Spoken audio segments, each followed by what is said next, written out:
भमरि विलंबे बाग में, बहु फूलन की आस।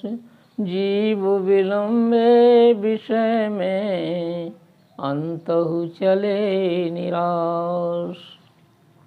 जैसे भंवरे बाग में फूलों में विलंब जाते हैं, उलझ जाते हैं और अपने आप को भूल जाते हैं। पशु घास चरने आते हैं तो वो घास के साथ साथ में उन फूलों के साथ बैठे हुए भंवरे भी उनके पेट में चले जाते हैं। इसी तरह ये अज्ञानी जीव विषय वासनाओं में ऐसे विलंब गया है कि अपने आप को भूल गया है। अपने निस्वरूप, अपनी आत्मसत्ता, अपनी चेतन सत्ता को भूल के पंच विषय में शब्द, स्पर्श, रूप, रस, गंध में भटक गया। अतः सद्गुरु सचेत करते हुए कहते हैं कि हे जीव, तुम क्यों, सद्गुरु कहते हैं हे जीव, तू अपने आप को भूल गया है। उन अज्ञानी भंवरों की तरह तू अपने आप को भूल रहा है। सचेत हो, अपने आत्म स्वरूप को समझ, अपनी चेतन सत्ता को जान और विषय वासनाओं से बाहर निकल। तेरा यहाँ कुछ भी नहीं है, तू किस में उलझ रहा है।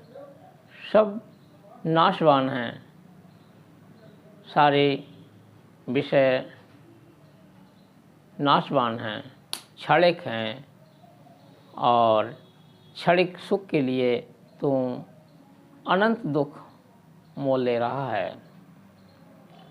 अगली साखी में साहिब कहते हैं, मैं भंवरा तुए बरजिया, बन बनवासिन ले। अटकेगा कौं बेल में, तड़पो तड़पो जियो दे। हे भंवरे, मैंने तुझे समझाया कि फूलों में, अनेकों फूलों में, अनेकों लताओं में मत उलझ। यदि तू इनमें उलझेगा तो किसी विष बेल में, विष की लता में फंसकर, उलझकर अपने प्राणों को तड़प तड़प कर गंवाएगा।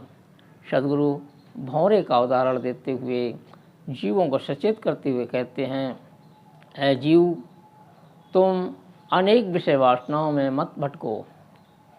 इन विषयों में कहीं सुख नहीं है। जहाँ सुख का आभास हो रहा है वो सब दुख के रूप हैं। यहाँ कुछ भी स्थिर नहीं है। जो पत्नी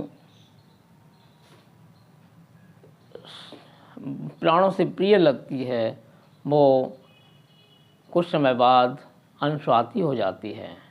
जो छोटे छोटे बच्चे बहुत प्यारे लगते हैं, उनकी तोतली वाणी अच्छी लगती है, वो जब जवान होते हैं और कटुवचन बोलते हैं तो फिर दिल छलनी होता है